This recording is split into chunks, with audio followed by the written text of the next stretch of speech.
Favorite ko, itong Etude House Drawing Brow. So, ginagamit ko to. Ang ginagamit ko yung, maganda to kasi dalawa na siya. Ginagamit ko to. Meron na rin siyang brow comb. And, meron na rin siya yung ito.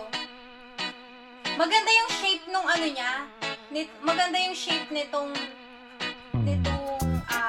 ano ba tawag dito? Nitong eyebrow niya na to. Kasi, parang pa-triangle siya na parang pa-flat.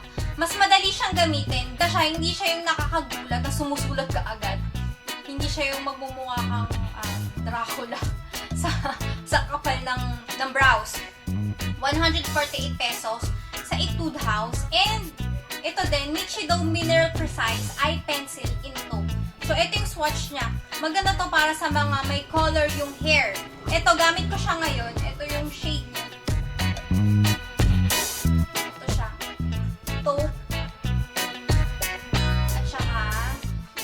Gusto ko tong color na to kasi hindi ganun na kasi talagang makapal yung brows ko. Ito, nakukulayan lang niya yung brows ko pero hindi ganun na nakakatakot na kumakapal yung brows ko. Ito naman, medyo dark to. Ginagamit ko lang to pang fill ng mga empty spaces sa brows ko para magpantay sila. So, yun. Ito siya.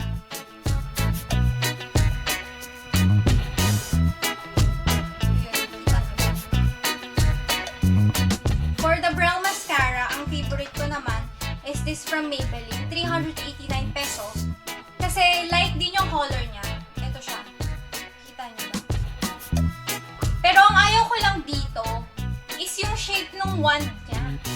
Ang hirap, medyo mahirap gamitin kasi nga kapag manipis yung kilay mo, ewan ko, basta mahirap siyang gamitin. Mas maganda yung shape pa rin ng regular. Siguro gupitan ko na lang. Pero ang nagustuhan ko dito is yung color niya nag-match sa nag-match sa hair color ko at saka mas long-lasting to kaysa dun sa e.l.f. Eyebrow Treat and Pin. Although isa rin yun sa favorite ko for the year 2014.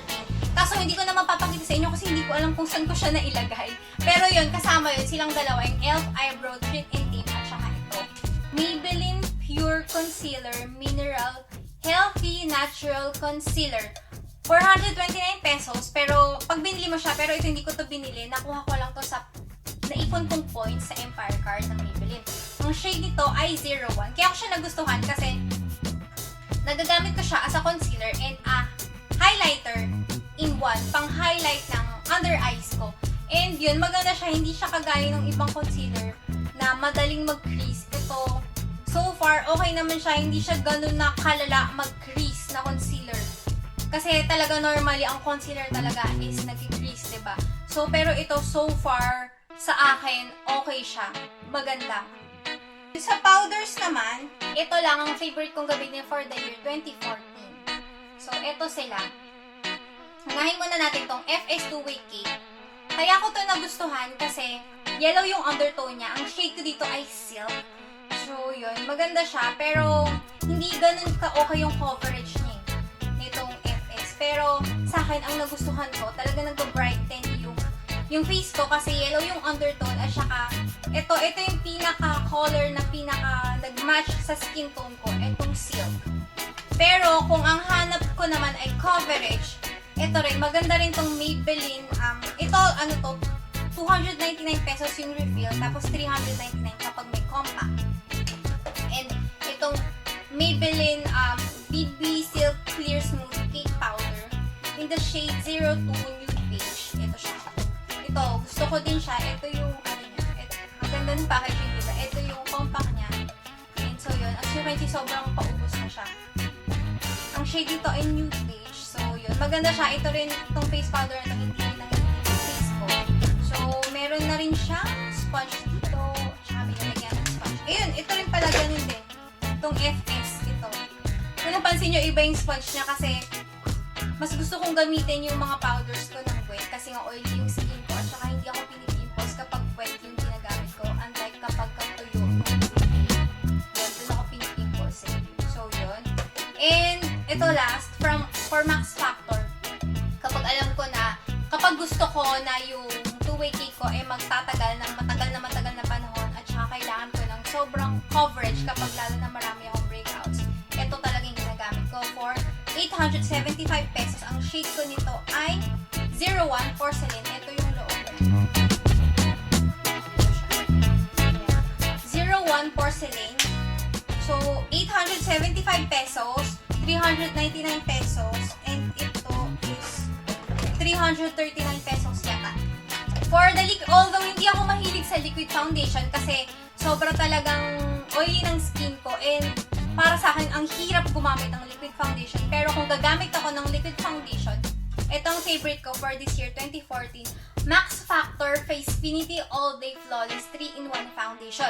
Meron din siyang primer, concealer, and foundation in one. Meron SPF 20 in the shade Light Ivory. Ito na yata yung pinaka-light sa lahat. Ito yung binigay sa akin yung sales lady. Ito lagi binibigay sa akin ng sales lady. Ito yung favorite ko for this year. Itong Max Factor na to, na liquid foundation. Sobrang hindi siya tumatagal talaga siya. Mas gusto ko to kaysa sa Revlon Color Stay Whip. Kung gusto niyo mapanood yung review ko ng Revlon versus Max Factor, ilalagay ko yung link down below. So, ito kung napansin nyo, halos ubos na siya. Sobrang favorite ko tong foundation na to. Halos, hindi lang 2014 eh. Simula na discover ko to. Ito na talaga.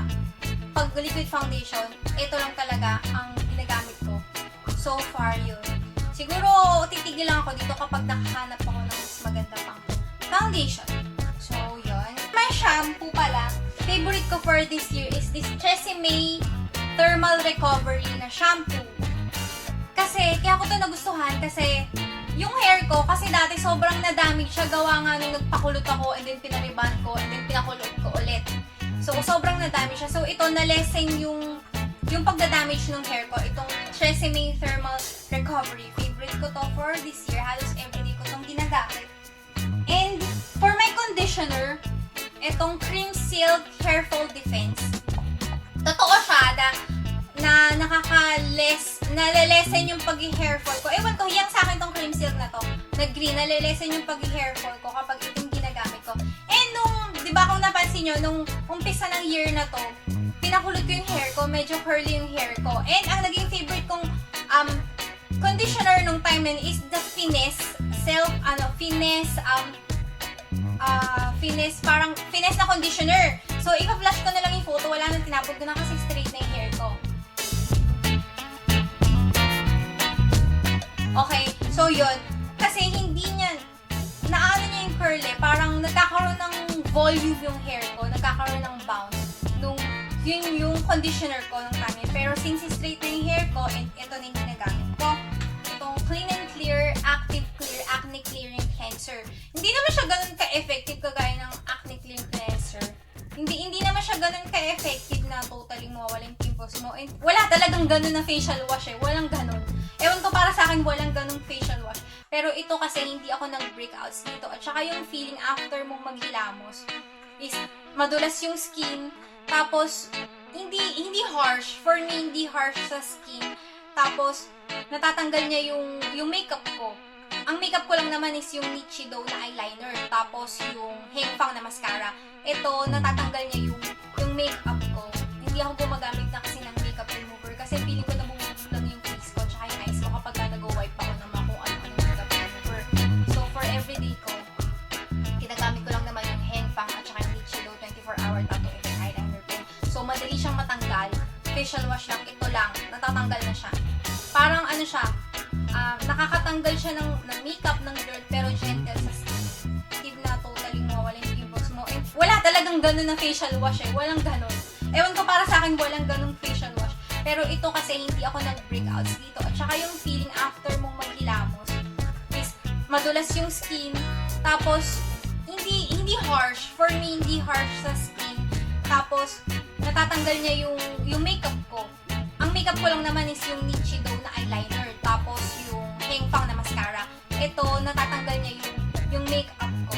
Hindi ako gumagamit na kasi ng makeup remover. Kasi feeling ko nabubulog yung face ko tsaka yung eyes ko kapag nag-wipe ako ng mga kung ano-ano makeup remover. Ito, isasama ko pa ba? Favorite kong lagayan ng water is this from Sahara. Ito siya. Kasi pink. Yun. Halos ginagamit ko to lagi kapag alam kong kailangan kong magbaon ng water. Ito, lagi ko tong ginagamit. So, yun.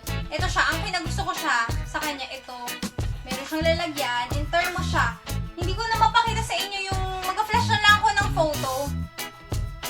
So, yun. Pwede yung cup niya dalawa. And madalas mainit na tubig ang nilalagay ko. Kaya ito, meron siya. Dalawa yung cup niya. Meron pang cold water. And ito yung pang hot. So, this is for 2,699.75 pesos. Nung time na binili ko to. Maganda to kasi, although kahit mahal siya, kahit ganun yung price niya, maganda siya kasi kahit minsan naiiwanan ko to ng may mainit na tubig sa loob. Nakalipas na siguro yung kinabukasan, hanggang sumunod pa na bukas, pag open ko, medyo mainit-init pa yung tubig. So, yun, sobrang maganda siya, kaya naging favorite ko siya. And, I think that's it. Wala na masyado ng mahaba tong video na to. Thank you so much for watching.